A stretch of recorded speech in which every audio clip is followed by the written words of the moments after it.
Hello friends, नमस्कार। मैं आपका दोस्त रिया लेके आई हूँ एक संबलपुरी छोटी सी कहानी परिवर्तन।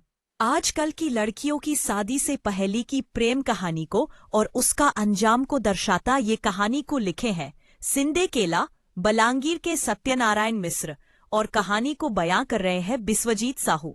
हम हमारी संबलपुरी भाषा और साहित्य को घर घर पहुंचाने की कोशिश में लगे हुए हैं। आप भी इस मुहिम में शामिल होइए और लाइक कमेंट के साथ शेयर भी कीजिए और संबलपुरी कोसली भाषा आंदोलन का हिस्सा बनिए। तो चलिए सुनते हैं कहानी परिवर्तन। तार इच्छा के मरे करी जोर जबरदस्ती गोटे ट्यूशन मास्टर रामानुज संगे बिहा करदेले बोली जोलीर राग केतने के दे तार बुआर उपरे। से राग मास्टर के सुझामी बोली गौ गौ फौ फौ। चौठी राति ने गुरस गिलासे आनिकरी निजे आसला रामानुज कहला गुरस पी देव। जूली सांप बागिर फौ फौ करुଥାଏ। रामानुज सेनु पले आसला आर बकरी के मने किछि अफसोस नाइन। डायरी ने केतरा धाड़ी लेखिकरी सुई पड़ला। सकालू उठी पले गला तार कोचिंग सेंटर। इटा तार सबुदिनिया घटना।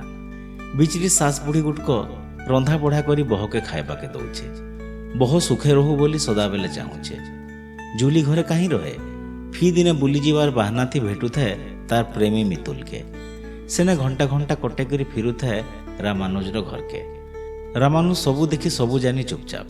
से जूलिनु पति अधिकार न पाइबार ता लेबजैक। सबू दुख के सहुथला निर्जीव गोटे खुंटा पथर एंता। दिने जूली मितुल के कहला मुया रुहे मास्टर घरे न रहन। मते तो हेता के देखले मुड़े रकत चढ़ी जाउछे। तमे मते हेतानु मुक्ति दियो मितुल। जाऊँ आमे भागीची माके नाड़े। मितुल कहला मुके ना बोलछे के आगो भी तो कही घरू टंका सुना आनिकरी आसबो गोटे दूर जगह ने बेपार पाती करी चलमा हेन्ता पलाले केन्ता हेबा। ठीक अच्छे मु आज राति टंका सुना धरिकी पले आसमी तमे शिव गुड़ी न टाकी हेला तो कहीकरी घर के आसला जूली। रातिर 12 बाजले छू मारबा आखि ने झुमरा नाइन। देखला रामानुज यार बुढ़ी सोई पड़ले न। आलमीरा खोलिकी धोला जहा टंका थिला। सुना बुझली के नुरला बेले रामानुज रो डायरीटा बाजीगला हाथे। मन हैला गला गला बेलके टिके पढ़ी नेसी। लेखा थिला जूलीर बापा मते भल पिलाटे बोली बिहा करिथिले ताके। से जानिछन जूली जेन मितुल के भल पाउछे से गुटे बदमाश लफंगाटे आए। 3-3टा टुकेल रो जीवन बर्बाद करि सारिछे। गुटे के बिहा ही करी छाड़ी देइछे। ताहिन लगी जोर जबरदस्ती मते बिहा करिछन जूलीर मन नाइ थिले भी। मुई भी सबू जानूचे किछि ना कहबार। खाली भगवान के डाकी डाकी गुहारी करसे ताके भल बुद्धि दियो बोली तार जीवन संकट थी नाइ पड़ू बोली। ये सब पढ़ी कर जूलीर मुड चक्कर मारिदेला। इे जे घाय के घाय मितुल कल करुचे भाभी बसला छंजे। तेहरू फोन के स्विच ऑफ कला और टंका जेनो आनी सेनो ठीक जगह ने रखीदेला। लहते भिजी जाइथिला तार दुई आँख। भगवान के धन्यवाद देला और सोई पड़ला।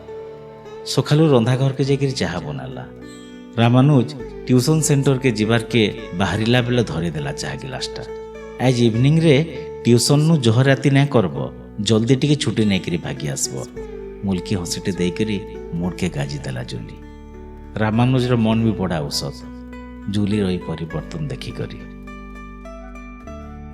ई कहानी नु आमे जानना आजकल टुकेल माने भल तो पाउछन किंतु बिहा हैला पर भी जिनसे प्रेमटा के तांकर छाती भितरे जीवित रखुचन हेटा हुए तो आगे जाकरी प्रॉब्लम क्रिएट करि पारे। कहानी केंता लागला जणाबे जरूर। कहानी की लिखिथिले सत्यनारायण मिश्र सिंधेकेला बलांगीर।